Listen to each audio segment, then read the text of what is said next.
ஒரு தமிழ் டே in my life பார்க்கலாமா? எனக்கு கொஞ்சம் கொஞ்சம் தமிழ் தெரியும். ஆனா എന്തെങ്കിലും ഉണ്ടെങ്കിൽ ക്ഷമിക്ക്.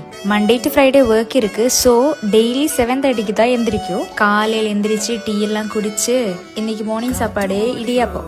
ഇവിടെ ഉള്ളതിൽ വെച്ച് ഞാൻ ഇഷ്ടത്തോടെ കഴിക്കുന്ന ഒരേ ഒരു സാധനമാണ് ഈദ്. ഇങ്ങനെയൊക്കെ വന്ന് താമസിക്കുമ്പോൾ ഏറ്റവും വലിയ ചാലഞ്ച് എന്ന് പറയുന്നത് ഫുഡ് തന്നെയായിരിക്കും. ഹോസ്റ്റലിൽ നിൽക്കുക വേണം, പുറത്തുനിന്ന് പൈസ കൊടുത്ത് ഭക്ഷണം വാങ്ങിക്കണം എന്ന് പറഞ്ഞാല് അതെല്ലാം கொஞ்சம் ப்ராப்ளம் தான். இருந்தாலும் வேற என்ன வழி இருக்கு. மத்தியானத்துக்கு வந்து என்னோட ஃபேவரட் தயிர் சாதம் தான். ஆனா எனக்கு இந்த ஹாஸ்டல் ஃபுட்டு பிடிக்காது. சாமியெல்லாம் கும்பிட்டு 9 o'clock വർക്കിക്ക് കിளம்பிட்டேன். എന്റെ തമിഴ് കേട്ടിട്ട് ചിരിക്കരുത്.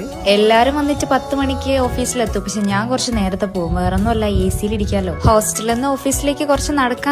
പക്ഷെ നടത്താൻ നല്ലതാണല്ലോ. ആ ഒരു പോസിറ്റീവ് മൈൻഡിലാണ് ദിവസവും നടക്കുക. இந்த மாதிரி கோலம் போடுறதெல்லாம் நல்லா இருக்குல்ல. അങ്ങനെ ഓഫീസിലെത്തി പഞ്ചൊക്കെ ചെയ്ത് കുറച്ച് വർക്കൊക്കെ ചെയ്യുമ്പോഴത്തേനും ഉച്ചയാവും. மத்தியானத்துக்கு என்ன சாப்பாடுனா சாம்பார் சாதம். எனக்கு இது ரொம்ப பிடிக்கும். ஆஃபீஸுக்குள்ள ஃபோன் யூஸ் கிடையாது. ஆனா சாயங்காலம் வந்துட்டு டீ குடிக்க வரும் எல்லாருமே. ஸ்நாக்ஸ்ல பாத்தீங்கன்னா பக்கோடா, വാഴയ്ക്കപ്പം அந்த மாதிரி நிறைய இருக்கும். ടീ എല്ലാം കുടിച്ച് വർക്ക് എല്ലാം മുടിച്ച് എനിക്ക് ഇഷ്ടപ്പെട്ടു. അങ്ങനെ ഹോസ്റ്റലിൽ എത്തി. ഇതിന്റെ പേരൊന്നും എനിക്ക് അറിയില്ല. ബിരിയാണിയാണെന്ന് തോന്നുന്നു. ചിക്കൻ ഇല്ലാത്ത കുറച്ച് ചിക്കൻ കറി, പക്ഷെ നല്ല ടേസ്റ്റ് ഉണ്ടായിരുന്നു കേട്ടോ. സോ അവളതാ ഇരിക്ക്.